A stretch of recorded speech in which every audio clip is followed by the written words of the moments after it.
Gloria a Dios. Dios le bendiga, amados hermanos. Vamos a abrir nuestras Biblias en Primera de Juan. Primera de Juan. Gloria a Cristo.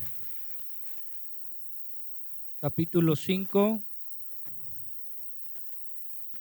Aquí el Señor nos va a estar ministrando una palabra maravillosa que Él tiene para nosotros en esta noche. Amén. Capítulo 5, versículo 16. Allí vamos a estar meditando la palabra del Señor. Gloria a Cristo. Dice la palabra del Señor: si alguno viene a su hermano, si alguno viere a su hermano cometer pecado que no sea de muerte, pedirá y Dios le dará vida. Esto es para los que cometen pecado que no sea de muerte. Hay pecado de muerte, por el cual yo no digo que se pida. Toda injusticia es pecado, pero hay pecado no de muerte. Sabemos que todo aquel que ha nacido de Dios no practica el pecado, pues aquel que fue engendrado por Dios le guarda y el maligno no le toca. Sabemos que somos de Dios y el mundo entero está bajo el maligno. Este pasaje es muy controversial, porque de pronto si nosotros no tenemos un entendimiento claro de lo que trata de decir Juan, tal vez terminemos pensando que Juan se contradice, ¿cierto? Es tan complejo a veces entender ciertos pasajes de la Escritura, especialmente si no tenemos un concepto claro de qué es pecado realmente. Y también recordemos que hay un antes y un después de Cristo. Amén. Entendamos también que antes de Cristo era el tiempo de la ley y pues el pecado se veía desde cierto, se podría decir, de cierta forma, que no es lo mismo bajo la gracia. ¿Por qué? Porque antes de Cristo no había salvación y el mundo vivía bajo el pecado adánico, ¿cierto? Que es pecado de muerte. Es pecado de muerte, el pecado adánico. Porque la misma palabra dice que el pecado entró al mundo y por el pecado también entró la muerte. Romanos 5:12. Si usted busca en su Biblia o anótelo para que lo vea después, Romanos 5:12 dice claramente: porque el pecado entró al mundo y por el pecado la muerte. Ahora, si usted sigue leyendo todo el capítulo 5 de Romanos, se da cuenta que Pablo estaba hablando del pecado de Adán, del pecado generacional, o sea, el primero. Pero entendamos que hay un después de Cristo. El después de Cristo es ya los pecados perdonados, especialmente el pecado de Adán. Amén.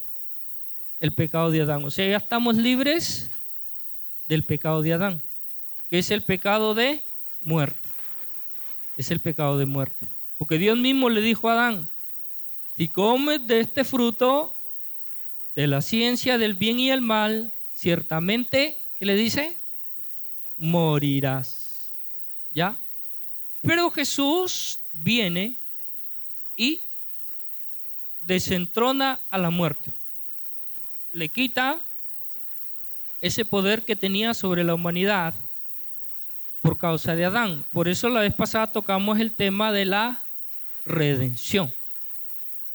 Por eso, antes de Cristo el hombre estaba bajo pecado de muerte. Después de Cristo ya no está bajo pecado de muerte. Por eso habla Juan de que hay pecado de muerte y hay pecado que no es de muerte. ¿Cuál es el pecado que no es de muerte? El que cometemos nosotros. ¿Por qué no es un pecado de muerte?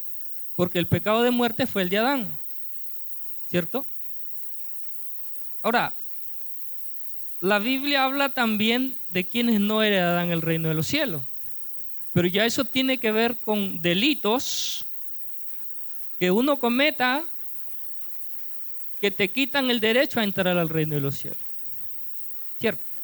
Entonces, separemos el pecado adánico que ya Jesús pagó. O sea, que ya no pesa sobre nosotros el pecado adánico, nosotros los que nos hemos convertido a Cristo. Porque los que no se han convertido a Cristo todavía pesa sobre ellos el pecado adánico. Amén, hermano.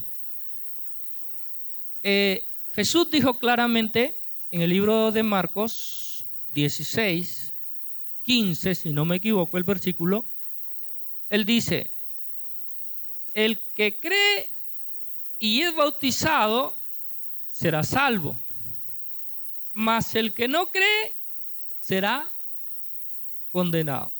¿Creen que él estaba hablando de Jesucristo? El que no cree en Jesucristo, el que no cree que Jesús es el Mesías, el que no cree que Jesús es el Redentor, el que no cree que Jesús es el Salvador y no lo acepta al Señor como el medio de salvación y de redención, entonces esa persona no tiene esperanza de vida eterna. Él está todavía en el pecado adánico. No ha sido redimido de ese pecado. ¿Sí? Yo ponía un ejemplo para que podamos entender mejor este asunto. Ponía un ejemplo de dos lugares. El lugar antes de Cristo y el lugar después de Cristo. El lugar antes de Cristo, yo ponía un ejemplo como un hoyo profundo, donde el que está dentro de ese hoyo no puede salir a menos que Jesús lo saque de ese hoyo, ¿cierto? Adán cayó en ese hoyo y Eva también cayó en ese hoyo profundo. Ahora, los hijos de Adán y Eva nacieron en ese hoyo profundo y ninguno pudo salir por sus propias fuerzas. Tuvo que venir Jesucristo y sacarlos del hoyo profundo, ¿cierto? Y trasladarlos al reino de Dios, ¿cierto? Entonces, ¿pero quiénes? Los que han aceptado a Jesús como su Salvador. Hasta ahí entendemos la diferencia de lo que trata de decir Juan en lo que acabamos de leer, ¿cierto? Porque Adán, él está diciendo claramente, no ores por los que están bajo pecado de muerte. O sea, están acá. Si tú quieres que Dios los bendiga acá, donde están bajo la maldición adánica, del pecado adánico, ahí no van a alcanzar las bendiciones que sí pueden alcanzar acá. Entonces, si tú pides que las alcancen aquí, no las van a alcanzar aquí porque no son aquí. O sea, tienen que ser trasladados por medio de Jesucristo acá para que acá sí tengan derecho a esas bendiciones. Amén, hermano. Es más, Jesucristo dijo, si el Hijo del Hombre os libertare, seréis verdaderamente libres. ¿Libres de qué? Libres si están acá en un hoyo, están atados, están cegados, dice la palabra. Están, dijo alguien por ahí, endemoniados, ¿cierto? Entonces, Jesús al sacarlos, los demonios no pueden pasar de este lado. El diablo no puede meterse en este lado, porque este lado le pertenece ¿a quién? A Dios, es el reino de Dios. Y en el reino de Dios, no sabes que al diablo lo echaron del reino de Dios. La Biblia lo dice claramente. Fue echado, ¿cierto? Con todos los demonios que se rebelaron, fueron echados. Entonces, a esta parte ellos no pueden entrar. Por eso Juan dice en los pasajes que estamos leyendo, dice, porque estos ya son hijos de Dios y el maligno, ¿qué dice? No puede tocarlos.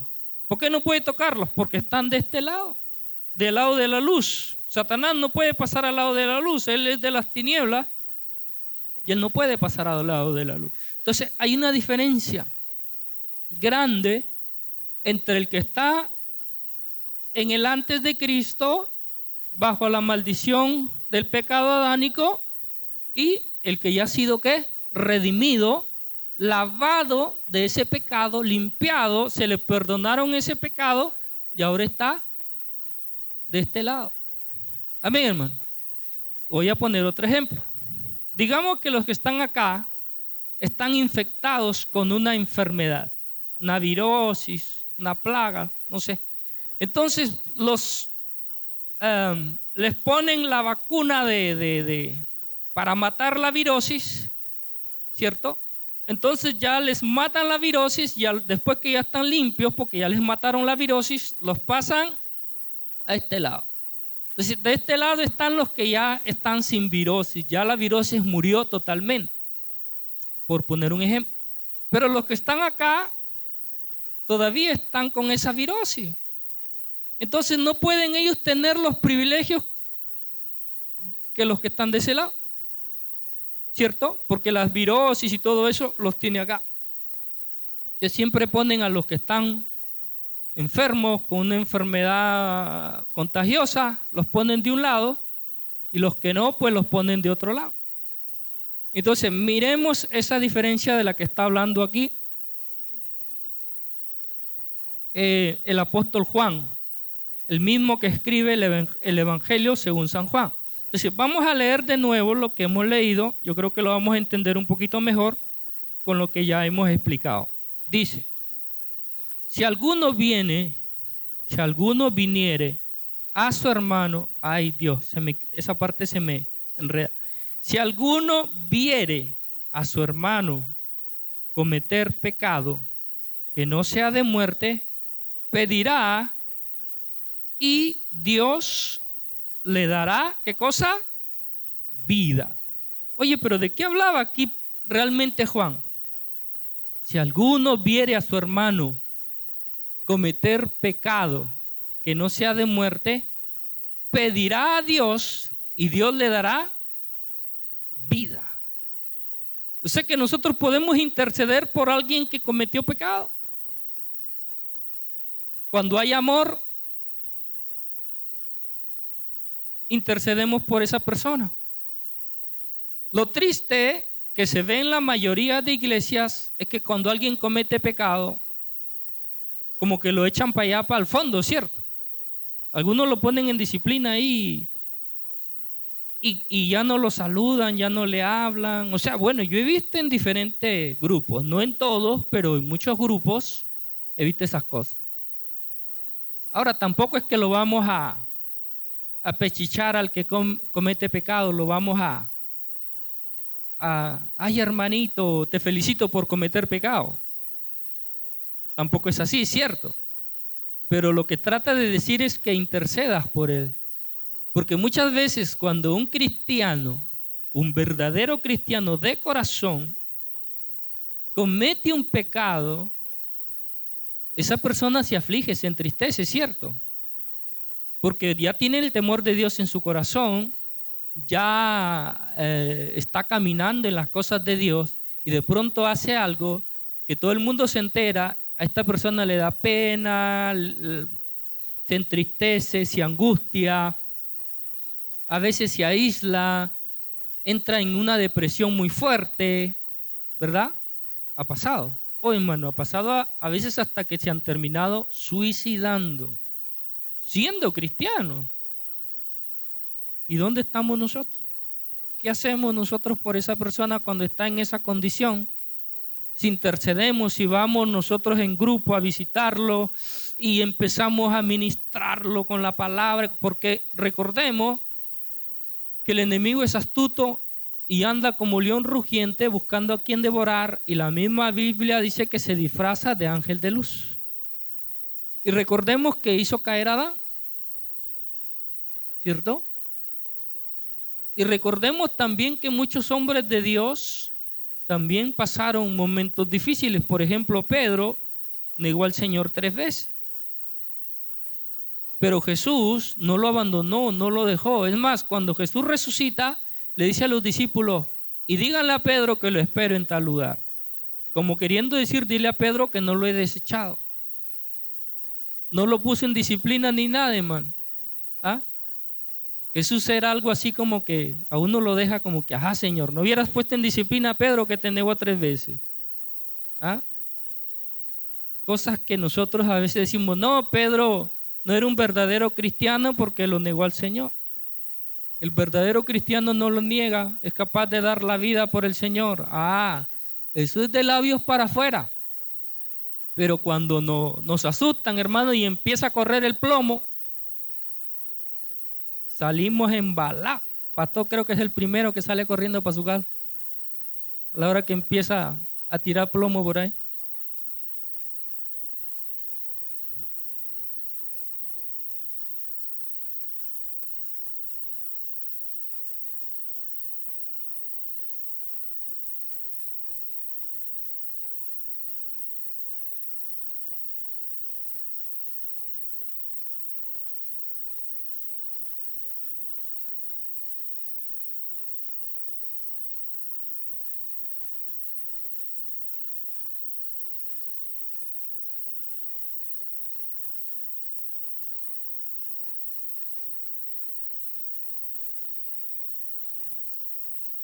Sí, o sea, hay propósitos de Dios delante de todo eso que ya lo voy a ir explicando. Entonces, la persona, dice aquí claramente la palabra, ¿cierto? Juan, que la Biblia o los teólogos le llaman el apóstol del amor, él explica y dice claramente, si ves a tu hermano cometer un pecado, pide a Dios por él. Es impresionante. De pronto los otros también lo dicen, lo escriben, pero de otra forma, pero Juan como que lo dice con más claridad. Que no sea pecado de muerte. En otras palabras, que sea un pecado perdonable. ¿Cierto? Porque también hay personas que cometen pecado, como decía nuestra hermana. A veces parece mentira, hermano, pero yo, aquí entre nosotros hay que ser sinceros y transparentes. Nosotros no somos perfectos. El único perfecto es Jesús. Si dijera el Señor Jesucristo, vengan aquí adelante los que hoy no han cometido pecado, el que no mintió, el que no se molestó, el que fue un buen padre hoy, el que fue un buen esposo, el que fue un buen hijo, el que no le debe a nadie, y una lista así grande de todo lo perfecto. ¿Quién pasaría aquí adelante, hermano? ¿Ah? Yo no pasaría porque, yo no me puedo jactar de que hoy yo no he cometido algún delito ante los ojos de Dios, ¿cierto? Yo no me considero mejor que ninguno, ¿no? Y recordamos la parábola del fariseo y el publicano. El fariseo, ¿qué dijo? Yo sí hago las cosas bien, doy los diezmos de todo, ayuno 2 veces por semana, me porto bien. Yo no soy como ese que está ahí, porque a su lado estaba el publicano de rodillas, clamando a Dios y pidiendo perdón y pidiendo misericordia. Y dice Jesús que el que fue justificado ante Dios fue el hombre que estaba de rodillas. Pero el hombre que se justificaba por sí mismo, dice que no agradó a Dios. ¿Por qué? porque él se hacía justo. O sea, en pocas palabras, él se hacía perfecto delante de Dios. En pocas palabras, la persona que se justifica y se hace perfecto no necesita de Cristo. Entonces, ¿para qué vino Cristo? Además, no, pero ahora en Cristo sí podemos ser perfectos. ¿Quién es perfecto? Dime, han pasado 2000 años. ¿Qué hombre has visto perfecto? Ninguno. Pablo dijo, he terminado la carrera. Eso es otra cosa. Él terminó la carrera, o sea, lo que Dios lo llamó a hacer, lo cumplió. Pero perfecto no fue Pablo. Porque entonces la Biblia se equivocaría al decir que no hay perfecto y no hay justo y ni nada de eso. El hombre que no ofende es perfecto, dice el mismo, si no me equivoco, es Santiago, ¿cierto? Todos ofendemos, reconciliémonos y pidámonos perdón los unos. Y ahí viene lo que es el amor. O sea, por eso les digo que Juan habla con amor. Juan se expresa desde el amor. Juan no se expresa desde la ley. Juan no se expresa desde lo que es perfecto. Juan se expresa desde el amor. Y la misma Biblia dice que el amor cubre multitud de pecados.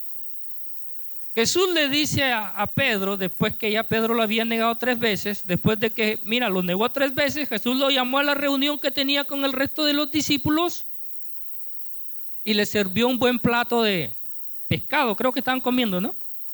Jesús mismo lo preparó y le sirvió a Pedro su plato. Ay, man, ¿será que nosotros hacemos eso después que hablan mal de nosotros? ¿Ah? Bueno, tú sabes cómo es Jesús. Maravilloso, extraordinario, su amor es puro, incondicional.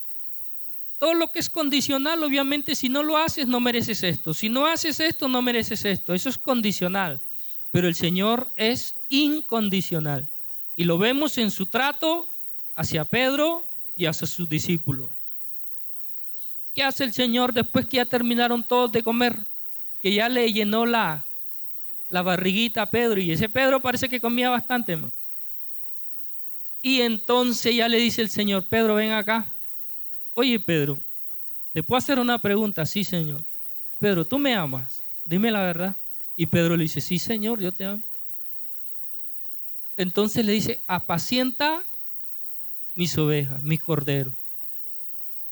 Oh, hermano, Pedro lo había negado hace un rato, pero Pedro estaba ahí todavía. ¿Eso qué significa? Oh, hermano, nosotros pecamos, pero si te vas de la iglesia, perdiste. Nadie te va a echar de la iglesia. Yo no te voy a echar de la iglesia. Ni tampoco te voy a mirar con otra cara. ¿Por qué debo cambiar mi actitud hacia ti porque tú hiciste algo incorrecto? ¿O por qué tú debes cambiar tu actitud hacia mí si yo hago algo incorrecto? La Biblia no está enseñando eso. Amén, hermano. La Biblia está enseñando que tú tienes que ser el mismo porque tu amor hacia tu hermano es incondicional. Es incondicional. Estamos hablando del buen trato que debo darle a mi hermano. No estamos hablando de las reglas y leyes que nos permiten ser parte del altar. No estamos hablando de eso porque alguien dijo, entonces yo puedo hacer lo malo y puedo seguir participando del altar. Espérate, no mezcles una cosa con la otra. Porque Dios al hijo que ama, ¿qué cosa?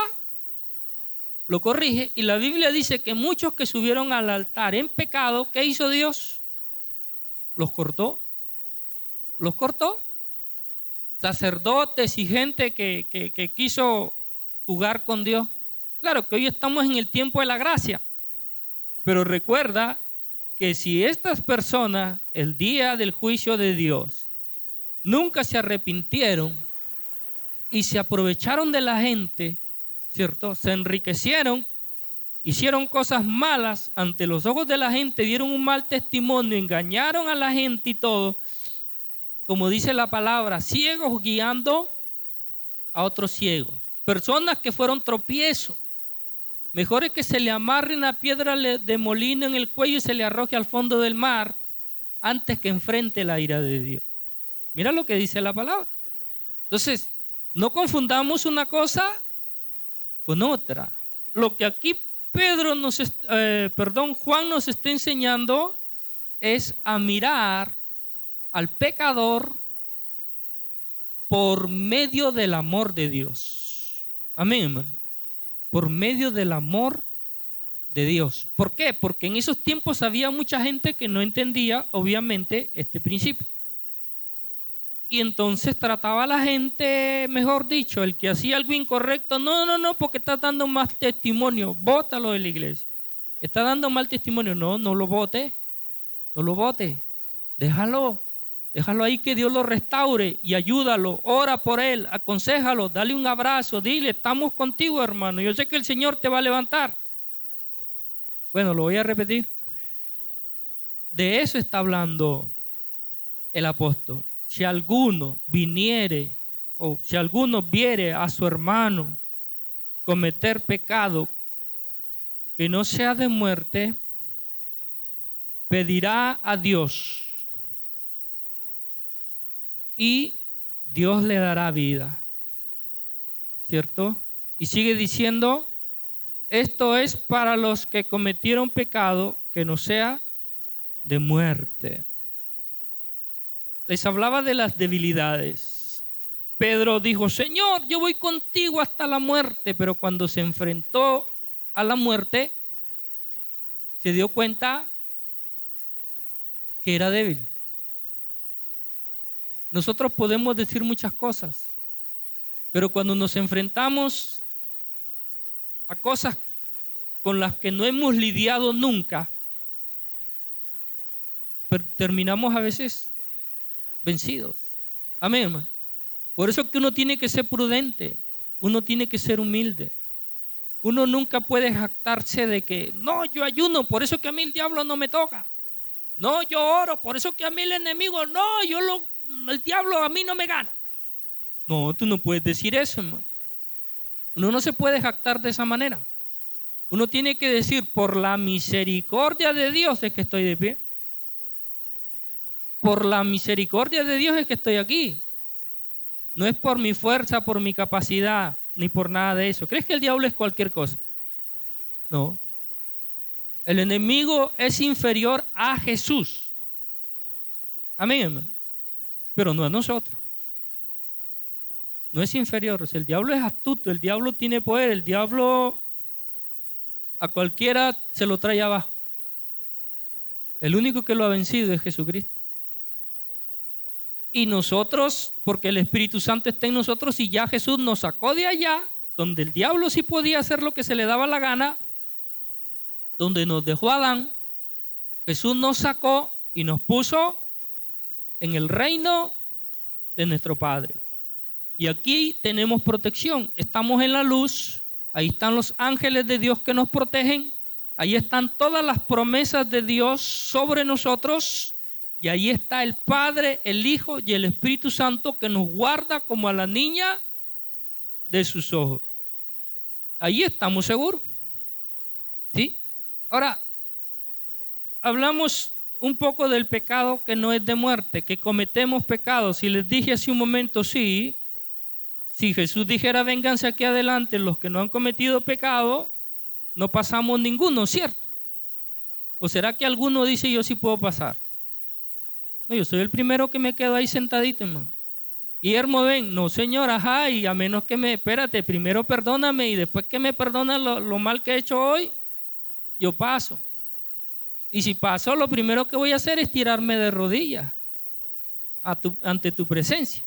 Pero no paso con el pecho inflado. Ah, no, yo no he pecado hoy. No, aquí estoy, Señor, aquí estoy, yo no he pecado. No, pues es como el fariseo, ¿cierto? Entonces, de eso está hablando Juan. Y muchas veces, hermano, hemos visto y nos ha pasado a nosotros mismos ver personas que están muy afligidas, que están muy agobiadas, que están débiles físicamente, espiritualmente. Bueno, mejor dicho, están en una actitud muy caída, no sé cómo decirlo exactamente, y llegan y se sientan en una silla y ahí están como que parecen moribundos, parecen zombies. Y uno se da cuenta y dice, hermano, ¿qué te pasa? No, hermano, no, aquí pasando pruebas, hermano. Y uno se da cuenta, ¿cierto? Pero a veces esa persona no quiere hablar, no confía obviamente en uno. A veces están siendo maltratados, a veces están, no sé, haciendo cosas indebidas, ¿cierto? Personas que a veces hasta estaban yéndose a lugares que, pues, la Biblia o a veces muchas veces nosotros lo predicamos de que ya no deben de pronto ir a esos lugares. Y esas personas estaban yendo. Personas que tienen negocios que la Biblia dice ya no debes tener ese negocio, por decir algo. Y dicen, hermano, pero ¿y de qué vivo? ¿Cierto? Y cosas así. Muchas cosas que todavía están ahí que a la luz de los ojos del hombre, del mundo y de los que nos rodean, son pecados. Si vamos de pronto más a fondo, encontramos personas que se separaron de su primera pareja porque tuvieron una mala experiencia con su primera pareja, hubo adulterio y se separaron y ahora se han quedado solos. Y ellos mismos dicen, no, pero si la Biblia dice que si yo me vuelvo a casar es pecado. Y viven una vida así como que reprimida, una vida de no saber qué hacer, de no saber dónde ir, queriendo obedecer, queriendo hacer otra cosa. O sea, son infinidad de problemas. Mujeres sometidas a los esposos porque la Biblia dice que si ella no le obedece es pecado y ella no quiere pecar, entonces ahí está aguantándole al esposo toda la altivez, soberbia y maldad de ese hombre, ¿cierto? O hombres también soportándole viceversa, o a veces personas que están siendo humilladas, ultrajadas, que viven una vida muy dolorosa y ellos dicen, no, es que si yo hago esto o el otro voy a pecar. Personas que creen que el pecado es así como que demasiado grande y poderoso. El único pecado que podríamos llamarle grande o invencible era el pecado adánico que pesaba sobre nosotros. Pero ese pecado ya fue vencido por Jesús. Nadie dice amén, pero bueno, gloria a Dios. Ese es el único pecado que para nosotros era invencible. Pero ya Jesús lo venció y nos hizo libres. Y después los demás pecados que cometamos no son de muerte. Para nosotros los cristianos. Lo está diciendo claramente Juan, son perdonables. Es más, Jesús dice, si alguno comete pecado, abogado